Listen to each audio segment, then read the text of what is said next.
신 하나님 아버지 감사합니다. 오늘도 참 저희를 하루 동안 지켜주시고 주님을 예배하는 이 자리로 우리를 불러주시는 은혜에 감사드립니다. 그 은혜에 감사하여서 참 주님께 드린 우리의 찬양의 고백이 주님께 상달되었음을 믿습니다. 이제 우리의 찬양을 받으신 주님께서 주시는 이 말씀을 우리가 마음에 새기게 하여 주시고, 이 말씀이 우리 신앙의 토대가 되고 또 위로가 되고 또 삶을 살아나가는 힘이 될 수 있도록 주님 도와주시옵소서. 성령께서 말씀 가운데 역사하시고 지혜를 주시고, 또 이 시간 참 풍족한 교제와 또 하나님을 향한 사랑이 가득한 예배 시간 되기를 간절히 소망합니다.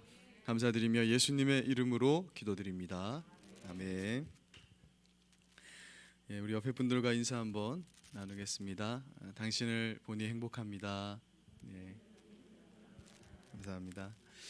오늘은 마태복음 25장의 이제 세 번째 비유, 양과 염소의 비유에 대해서 함께 살펴보겠습니다. 25장 31절에서 46절까지 말씀 한 절씩 한번 교독하도록 하겠습니다. 제가 먼저 읽겠습니다. 인자가 자기 영광으로 모든 천사와 함께 올 때에 자기 영광의 보좌에 앉으리니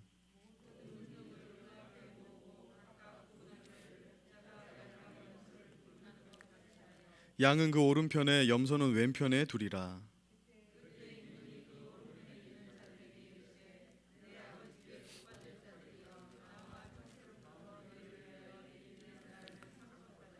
내가 줄일 때에 너희가 먹을 것을 주었고, 목마를 때에 마시게 하였고, 나그네 되었을 때에 영접하였고,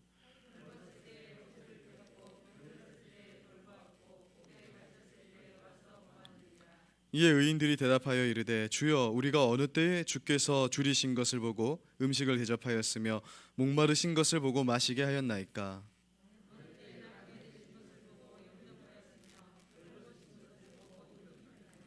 어느 때에 병드신 것이나 옥에 갇히신 것을 보고 가서 배웠나이까 하리니,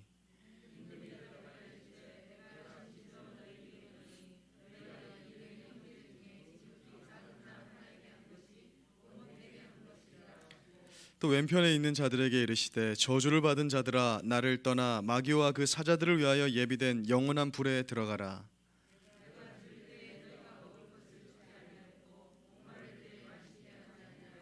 나그네 되었을 때에 영접하지 아니하였고, 헐벗었을 때에 옷 입히지 아니하였고, 병들었을 때와 옥에 갇혔을 때에 돌보지 아니하였느니라 하시니,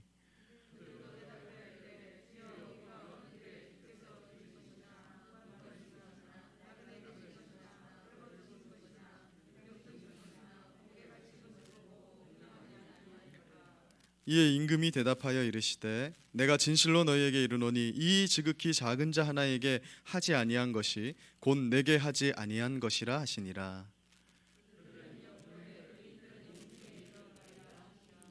아멘. 마태복음 25장의 이제 세 번째 비유이면서 마태복음 전체에 기록된 마지막 비유인 이 양과 염소의 비유는 마태복음 24장부터 시작되는 그 종말에 대한 메시지의 대단원을 장식하는 비유입니다. 25장 31절을 보시면 양과 염소의 비유는 인자 곧 예수님께서 자기 영광으로 모든 천사와 함께 다시 오실 그날에 영광의 보좌에 앉아서 모든 민족을 모아놓고 심판하시게 될 그 마지막 상황에 대해서 비유하고 있음을 보게 됩니다. 즉 이 비유는 예수님께서 재림하시는 그 마지막 때를 보여주고 있는 비유인 것입니다. 이전까지 양을 돌보시며 양을 위해서 목숨까지 버리신 목자 예수님은 이때가 되면 심판주로 오셔서 이 세상을 최종적으로 심판하시게 되는 것입니다. 그렇다면 비유 속에서 보여주고 있는 이 마지막 때의 모습이 어떠합니까? 25장 32절을 보니 그날에는 모든 민족이 예수님 앞에 다 모이게 될 것이다 말씀하고 있습니다. 여기서 모든 민족은 마지막 때를 살아가고 있는 그 모든 사람들, 그 당시를 살아갈 모든 사람들과 또 이전에 죽었던 모든 인류를 포함하는 용어이기 때문에 그날에 모인 사람들로 인해서 아마 그 자리는 장관을 이루게 될 것입니다.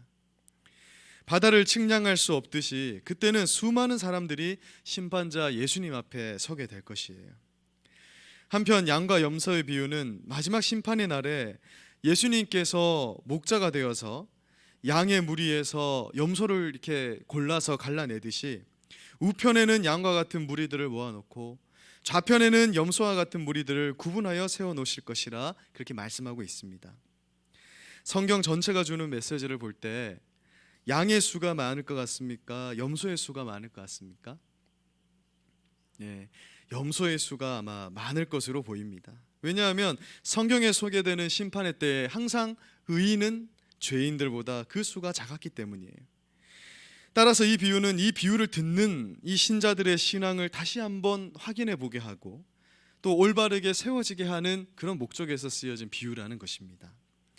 이렇듯 양과 염소의 구분이라는 스토리를 가지고 있는 이 양과 염소의 비유는 그래서 언뜻 보면 믿는 자와 믿지 않는 자에 대한 그 종말의 모습을 다루고 있는 것처럼 보입니다. 그러나 사실 이 비유는 앞선 비유들이 그러했던 것처럼 하나님을 전혀 모르는 그런 불신자들의 심판을 다루고 있는 것이 아니라 자칭 그리스도인이라 생각하는 자들, 나는 그리스도인이라는 것에 대해서 의심이 없는 자와 참된 그리스도인의 그 구분에 대해서 다루고 있는 비유라는 거예요. 실제로 중동 지역은 우리나라와 달리 이 양과 염소의 구분이 쉽지 않다고 합니다. 우리가 흔히 생각하는 양은 이렇게 복실복실 털이 솜사탕처럼 가득한 그런 양모를 가진 그런 양이지 않습니까? 근데 그것은 양의 한 종류일 뿐이고 중동 지역에 키우는 양들은 염소와 한데 섞여버리면 목자도 참기 힘들 만큼 비슷하게 생겼다고 합니다. 이러한 점이 바로 이 비유의 배경이 되는 거예요. 즉 참된 신자와 거짓된 신자는 마치 알곡과 쭉정이 비유처럼 겉으로 언뜻 보기에는 구분이 어렵다라는 것을 말해주고 있는 것입니다. 특히 마태복음은 특별히 유대인 독자들을 위해서 쓰여진 복음서거든요. 그러니까 이 마태가 물론 모든 독자들이 이제 성도가 되지만 특별히 유대인들을 위해서 쓴 성경입니다. 유대인들은 다 어떠한 자들이냐면 자기가 다 하나님의 백성이라는 것을 믿어 의심치 않고 살아가는 자들이었어요. 오늘날로 따지면 교회는 다니고 헌금도 하고 심지어 교회 봉사도 하면서 겉으로 보이는 그 신앙생활이 있기 때문에 자신은 참된 신자라고 믿고 살아가지만 사실은 구원받은 자가 아닌 자들이 교회에 섞여 있다라는 것을 의미하는 것입니다. 즉 양과 염소의 비유는 신자와 불신자의 구분에 대해서 말씀하는 것이 아니라 참된 신자와 거짓 신자의 구분에 대해서 말씀하고 있는 비유라는 거예요. 그림을 한 장 제가 인터넷에서 찾아봤는데요. 이 교회의 모습인데 이거는 물론 시커멓게 해놨지만 양과 염소가 이 교회에 섞여 있다. 마치 밭에 알곡과 가라지가 섞여 있는 것처럼 그러하다라는 것이 성경 전체의 일관적인 그런 메시지라는 것입니다. 실제로 25장 44절에 보시면 비유 속에 등장하는 이 염소편에 선 무리들은 심판을 선언하시는 예수님을 주님이라고 부르는 거예요. 여러분, 불신자들이 예수님을 주님이라 부를 수 있습니까? 스스로는 참된 하나님의 백성이요 일꾼이라 생각하며 살아갔는데 막상 심판의 자리에 가보니까 예수님은 나를 모른다고 하는 그러한 자들의 심판의 내용을 다루고 있는 것이 양과 염소의 비유라는 것입니다.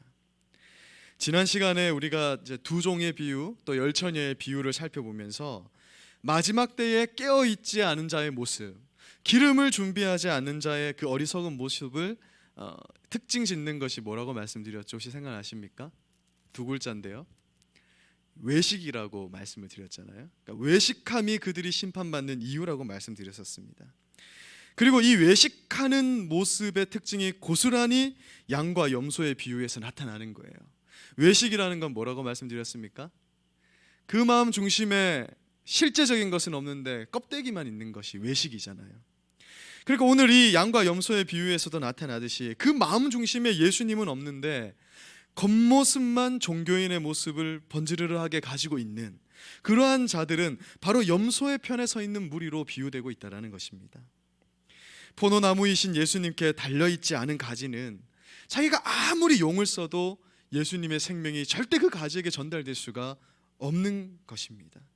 하나님이 중심에 없는 신앙은 거짓이요 그것은 외식이므로 예수님도 당신과 상관없는 그들을 마지막 날에 모른다고 할 수밖에 없는 거예요.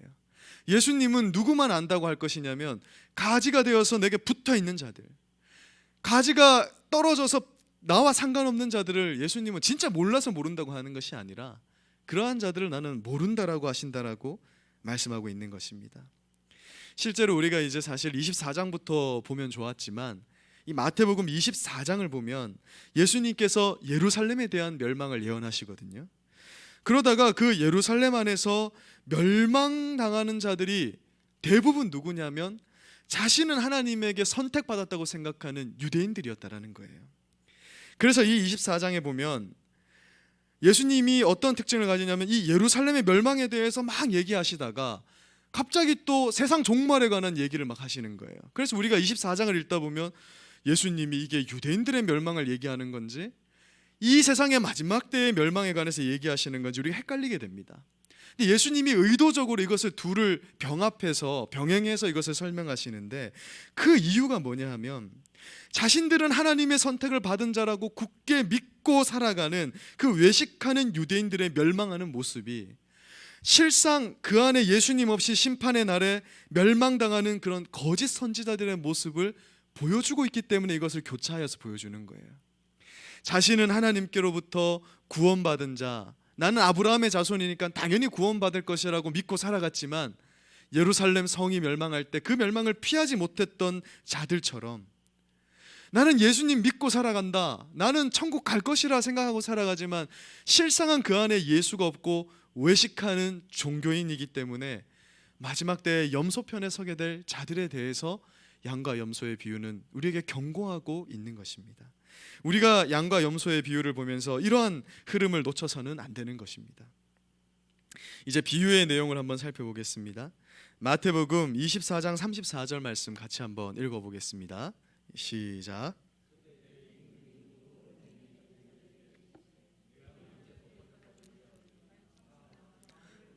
예비된 나라를 상속받으라. 아멘. 그날 우편 곧 양의 무리에 속한 자들은 임금으로부터 아버지께 복을 받은 자들이다 이렇게 칭찬을 받게 됩니다. 아버지의 복을 받은 자들은 곧 하나님의 영원한 선택을 받은 자들을 말하는 거예요. 그러니까 복인 것입니다.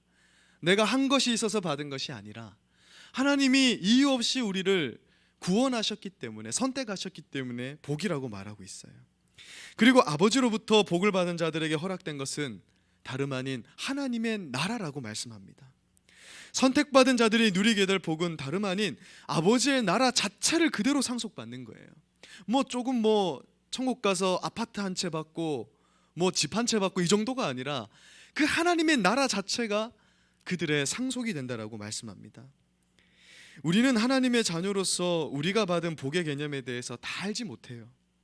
분명 이 복은 이 땅에서 누리는 그런 자질구레한 복들을 말하고 마치는 것은 아닐 것입니다. 확실한 것은 모든 사람이 양과 염소로 구분되는 그날 양의 편에 서게 되면 내가 얼마나 하나님으로부터 큰 은혜와 복을 받았는지 확실하게 알게 될 것이라는 것입니다. 그렇다면 양의 무리에 속한 자들은 왜 아버지의 나라를 상속받게 된다고 말씀하고 있습니까? 마태복음 25장 35, 36절을 보니까 그들이 하나님의 나라를 상속받는 이유는 예수님께서 줄일 때 먹을 걸 주었고 목마를 때 마시게 하였고 나그네 되었을 때는 영접했고 또 헐벗었을 때 옷을 입혔고 병들었을 때 돌보았고 옥에 갇혔을 때 와서 보았기 때문이라 이렇게 말씀합니다. 곧 예수님은 이것을 어떻게 해석해 주시냐면 내 형제 중에 지극히 작은 자 하나에게 이렇게 한 것이 결국 나에게 한 것이다 이렇게 말씀하시고 그것이 양의 무리들이 아버지의 나라를 상속받는 이유라고 말씀하는 거예요. 이 행동 때문에 너희는 하나님의 나라를 받게 되는 것이다 이렇게 말씀합니다.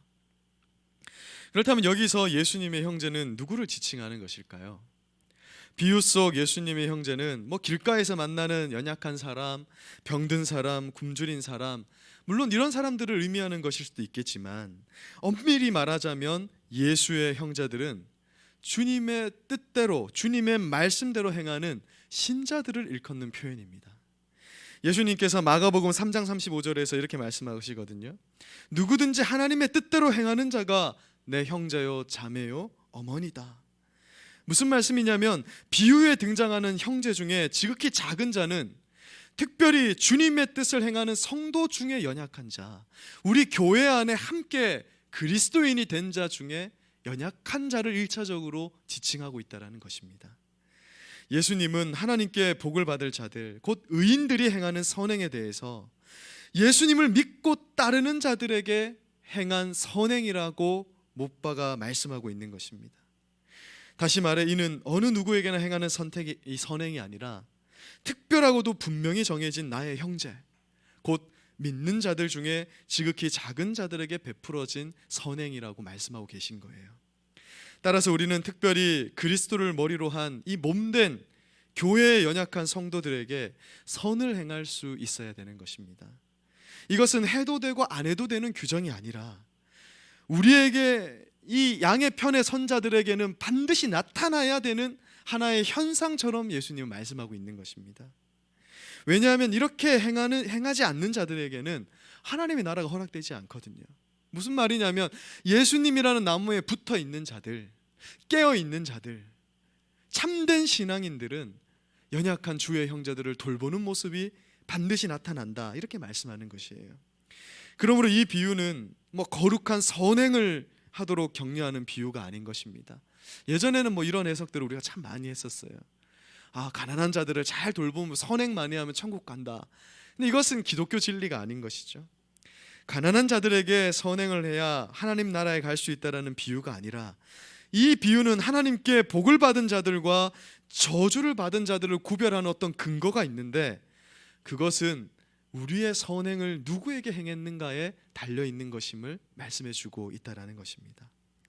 확대하여서 말씀드리자면 이 비유는요, 죽은 믿음과 산 믿음이 무엇인지에 대해서 우리에게 교훈하고 있는 것입니다. 즉 야고보서 2장 14절의 교훈과 평행을 이루고 있어요.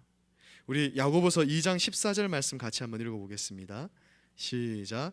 내 형제들아, 만일 사람이 믿음이 있노라 하고 행함이 없으면 무슨 이익이 있으리요? 그 믿음이 능히 자기를 구원하겠느냐?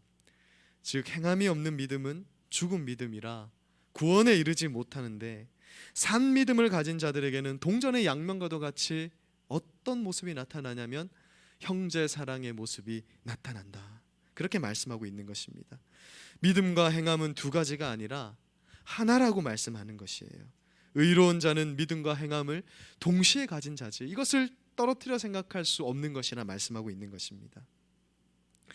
반면 임금의 왼편, 곧 염소의 편에 서 있는 자들은 어떻게 됩니까? 마태복음 25장 41절에서 임금은 염소의 편에 세운 자들에게 다음과 같이 말씀합니다. 저주를 받은 자들아, 나를 떠나서 마귀와 그 사자들을 위하여 예비된 영원한 불 속에 들어가라. 복을 받은 양의 편의 선자들과 달리 염소의 편의 선자들은 저주를 받은 자들이라 말씀하고 있어요. 저주를 받은 자들은 원래는 사탄과 귀신들을 위해서 예비된 그 영원한 불 속에 함께 떨어지게 된다라고 말씀합니다. 이는 참으로 두려운 말씀이 아닐 수 없습니다. 원래 하나님을 반역한 사탄과 그를 따르는 귀신을 위해서 준비된 지옥불에 그들은 함께 들어가게 된다 말씀하고 있는 거예요. 그렇다면 염소편의 선자들은 왜 저주에 처해지게 된다고 말씀합니까?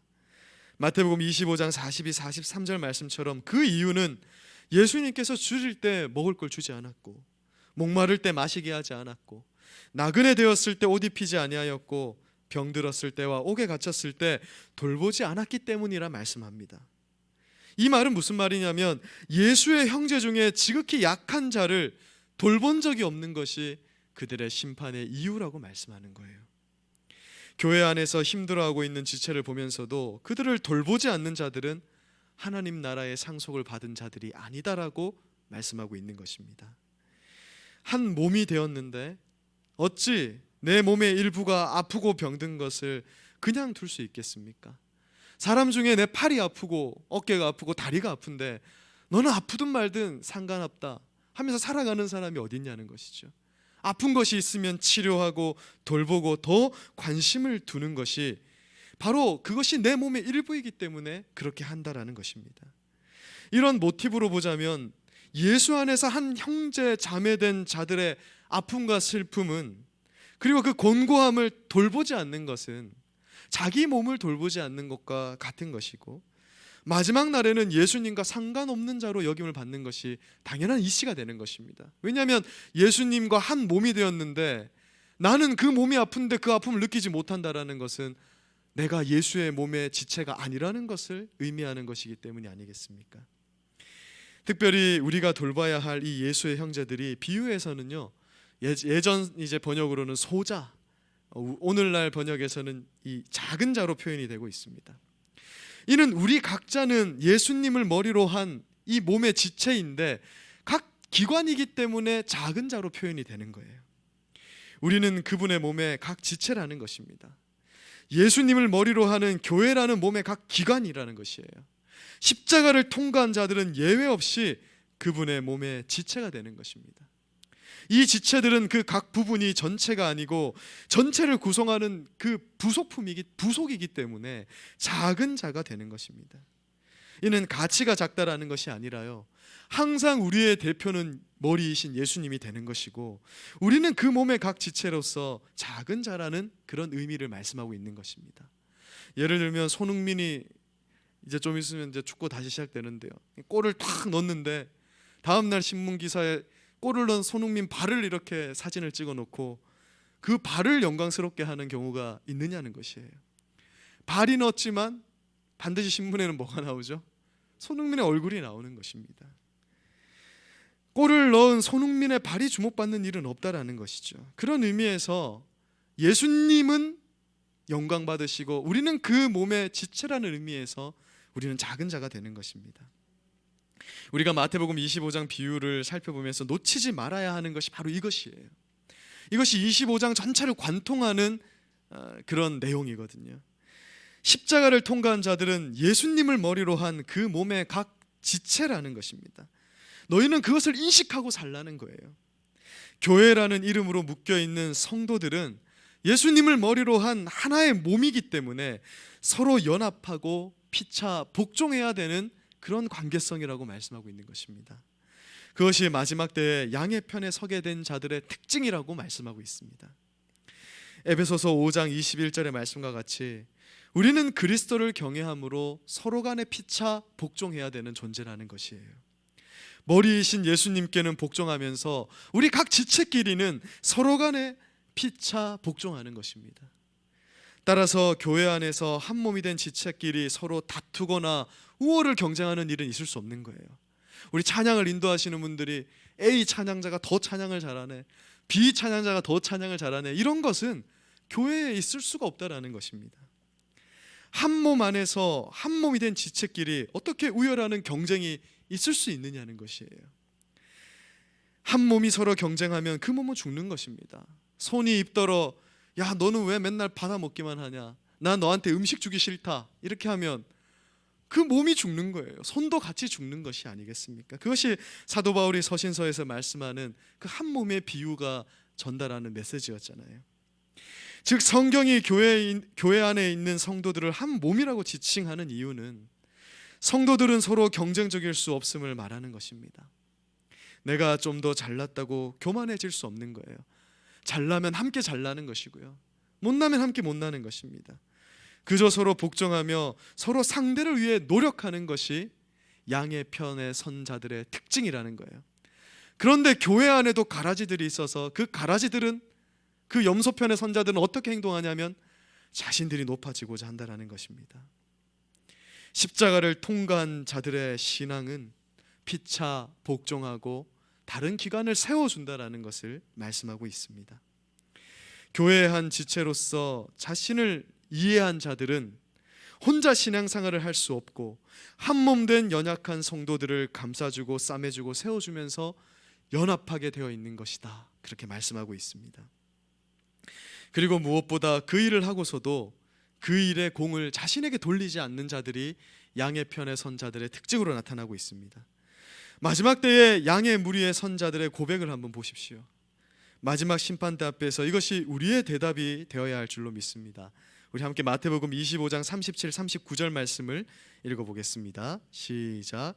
이에 의인들이 대답하여 이르되 주여 우리가 어느 때에 주께서 줄이신 것을 보고 음식을 대접하였으며 목마르신 것을 보고 마시게 하였나이까? 어느 때에 나그네 되신 것을 보고 영접하였으며 헐벗으신 것을 보고 옷 입혔나이까? 어느 때에 병드신 것이나 옥에 갇히신 것을 보고 가서 배웠나이까 하리니. 아멘. 마지막 날에 자신들은 주를 위해서 아무것도 한 것이 없다고 말하는 이 고백이 양의 편에 서게 된 참된 신자들의 동일한 고백이 될 것입니다. 이들이 이렇게 고백할 수밖에 없는 이유는 십자가를 통과해서 예수님과 한 몸이라는 그 공동체성을 가지고 있기 때문에 이런 표현이 지금 나오게 되는 거예요.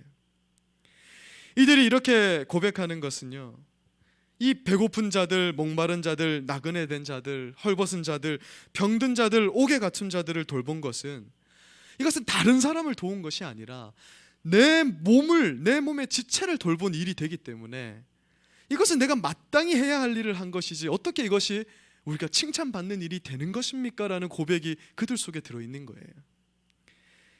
그러나 그러한 자를 예수님은 그 행함이 나에게 한 것이라면서 칭찬해 주십니다. 그 앞에 선 양의 선부리들은 나는 칭찬받을 일이 없습니다라고 하는데 예수님은 칭찬해 주시는 거예요. 머리이신 그리스도의 몸을 돌본 것이니 곧 예수 그리스도를 섬긴 것이 되는 것이다, 이렇게 말씀하는 것입니다. 이처럼 우리가 속한 교회는 운명 공동체라는 거예요. 한국 교회가 개인 구원에 대한 것은 굉장히 뛰어납니다. 강조를 굉장히 많이 해왔어요. 내가 구원받는 거 내일 죽어도 천국 갈 수 있습니까?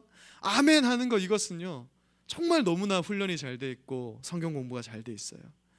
그러나 한국 교회가 정말 부족한 것이 있는데 그것이 뭐냐면 공동체성이라는 거예요. 사실 서신서에 보면은 예수님이 이 사도 바울이 강조하는 것 중에 야 전도 열심히 해라, 너 개인 구원을 중시해라, 이것은요 몇 구절이 안 됩니다. 한번 집에 가서 이렇게 한번 찾아보세요. 서신서가 전체적으로 우리에게 말씀하고 있는 것은요, 교회를 어떻게 세울 것인가, 교회가 어떻게 연합될 것인가, 이것을 쭉 설명하고 있는 것이에요. 그래서 사실은 이것이 5대5, 100대 100이죠 사실. 그 중요하다라는 것입니다. 여러분, 요즘 코로나로 인해서 참 이 코로나가 발생한 교회를 보면서요, 저도 사실 문득 아니 저 목사님은 이럴 때 저 제주도를 가냐 뭐 이런 생각을 문득 했는데요, 사실은 우리 신자들만이라도 교회를 비난해서는 안 되는 것입니다. 왜냐하면 모든 교회는 그리스도를 머리로 한 몸이기 때문이에요. 이 경주 선교교회만 한 몸이 아니라 전 한국, 전 세계에 있는 교회가 한 몸이기 때문에 교회는 그 교회의 고통에 대해서 공동의 책임감을 가지고 함께 아파하고 기도해야 되는 것입니다. 우리 교회만 피해갔다고 안심할 문제가 아니라는 거예요. 우리가 야 경주 선교교회는 코로나가 0명이다, 우리는 정말 기도하면서 잘 대처했다, 이러한 류의 이 종류가 아니라는 것입니다. 한국에서 어떠한 교회 어려움이 발생하면 그것은 곧 그리스도의 몸이 해를 입은 것이고 우리는 거기에 관심을 두고 기도하고 그것을 우리의 일처럼 생각하는 것이 바로 올바른 그리스도인의 정체성, 양의 무리에 서 있는 신자들의 모습이라고 말씀하고 있는 거예요. 요즘 아동학대 사건을 한번 보십시오. 남편이 잘못하고 아내가 잘못했지만 여러분, 우리가 뉴스를 보면서 혀를 쯧쯧쯧하면서 뭐라고 말합니까? 저 때 남편은 뭐하고 있었냐, 저 때 아내는 뭐하고 있었냐, 이렇게 말하지 않습니까? 남편은 아무 상관없어요, 아내는 아무 상관없어요 라고 말하는 사람은 아무도 없습니다. 왜냐하면 부부는 한 몸이기 때문에 그런 것이죠. 왜 그리스도인 이 교회와 예수님을 부부의 이 비유로 예수님이 상징하십니까? 한 몸이라는 것이에요. 그렇기 때문에 연약한 성도의 아픔과 고난은 결코 그만이 짊어져야 할 몫이 아니라는 것입니다. 이처럼 기독교는 박의 정신을 가지고 작고 연약한 자를 돌보는 그런 기관이 아니라 한 몸이라는 정체성 속에서 마땅히 연약한 자를 돌보는 것이 천국을 소유한 자들의 특징이라고 그렇게 말씀하고 있는 것입니다. 예수님께서 지극히 작은 자 한 사람을 돌보는 것이 곧 나를 돌보는 것이라고 한 것이라고 이 하신 말씀의 이 무게감의 의미를 우리가 정말 잘 되새겨 봐야 돼요. 왜 우리는 한 몸이라고 하시는가? 그날 염소의 편의 선자들은 양의 편의 선자들과는 전혀 반대의 반응을 보입니다.